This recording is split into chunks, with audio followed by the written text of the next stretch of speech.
AMD's initial AM4 chipset announcement was made at PAX, where we covered the B350, A320, and XB and A 300 chipsets for SFF builds, those last ones.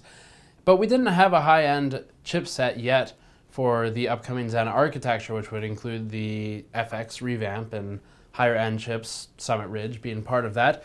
Today, though, we know the name of it, X370, and that's about all we know. So I guess the news there is that the high-end chipset is theoretically called X370, and this was posted by XP Review, one of the Asian language websites. We'll link that down below, but Google Translate really won't help you out there.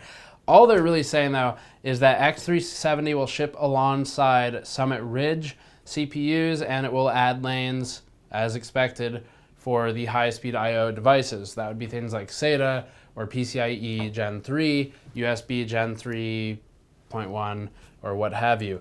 So that's really all we're looking at. The build of Zen architecture does make this a bit more unique than previously in that the chipset doesn't play quite as big a role as in previous architectures and platforms from even Intel or from AMD. So the big thing here is that with AM4, the Zen architecture, most of the stuff is being piped through the CPU, most of the I/O being piped through the CPU. There's still effectively an I/O controller on the motherboard. It's kind of like a glorified Southbridge. We'll talk about that more in the future.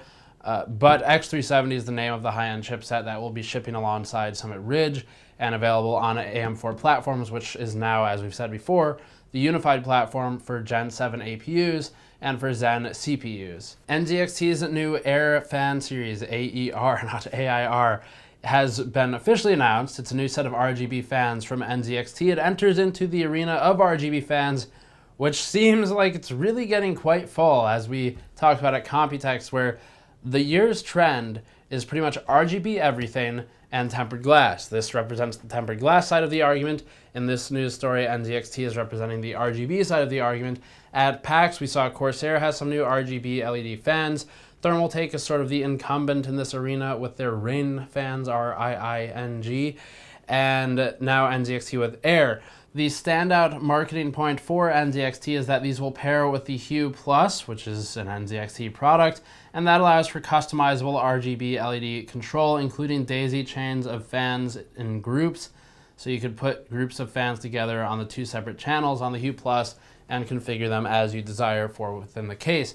The fans will be available in 120 and 140 millimeter models and use fluid dynamic bearings that accommodate an RPM range of 500 to 1500 RPM.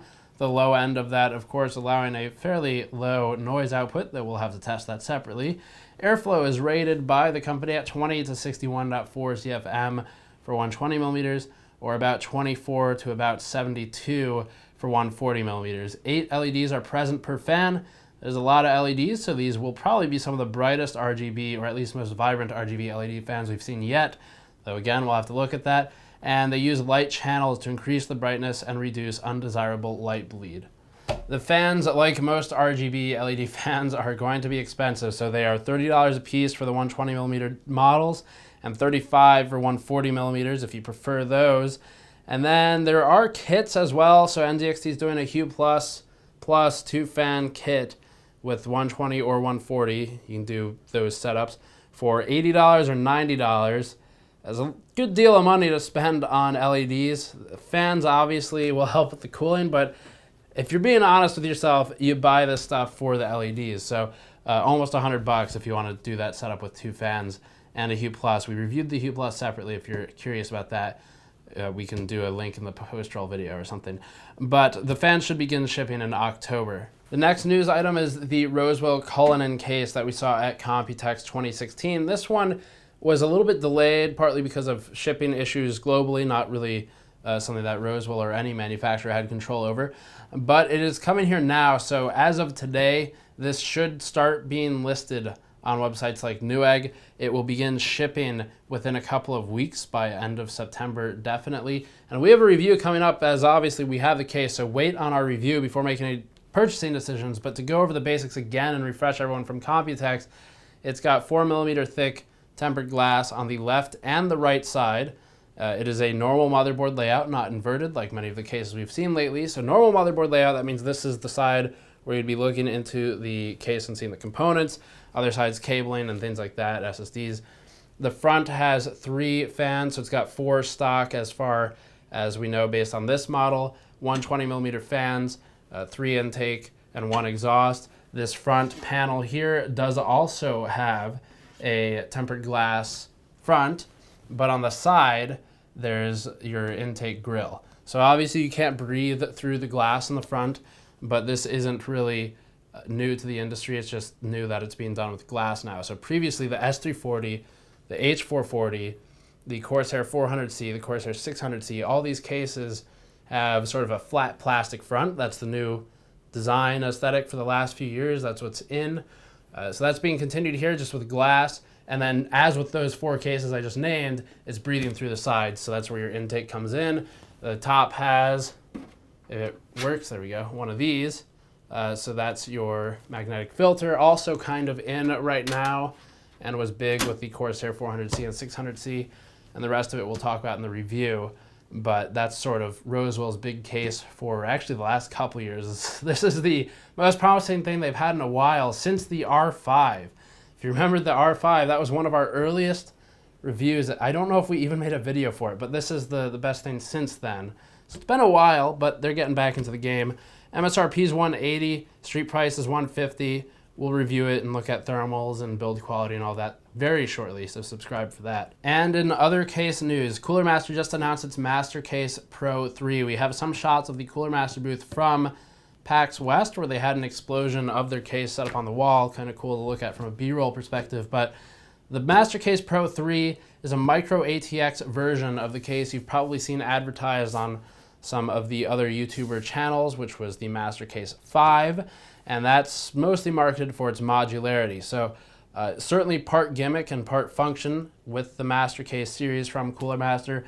The Pro 3 does the same as the Master Case 5. It uses thumb screws everywhere to basically make for a modular set of drive cages, modular set of even fan mounting hardware, radiator mounting hardware. All that stuff can be removed or added if you don't want it or if you want it. The case should be selling for around $100. Cooler Master is trying to do kind of the DLC approach in that they're selling accessories, add-ons, things like that on their website to plug into all of the, we'll call them, I guess, just really just modular sockets, which is really just thumb screws on the chassis frame.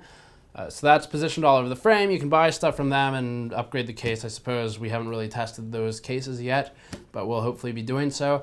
The unit includes 2 140mm fans at 1200 RPM max, and those are front and rear, pretty standard setup. It's also got support for up to 5 fans total, can fit up to a 280mm radiator, so that would be the 2 140s setup, and it can fit 8 total hard drives. And all of that is semi-modular, so the drive cages can be removed as well. The drive cages and the power supply are in a separate partition within the case, kind of in the lower half, but it's not quite the same as the shrouds we're seeing in virtually every other case on the market right now, I believe, including this one. So that's the Master Case Pro 5. This is the Cullinan X370 is the new AMD Zen high-end chipset, or what's left of the chipsets anyway, what will enable Zen and Summit Ridge at the very least. And then NZXT's got their new Aer fans. So that's all for this news item. As always, Patreon link in the post-roll video to help us out directly. We'll throw a link to the NZXT Hue review over there as well, and then links in the description below for more information. I'll see you all next time.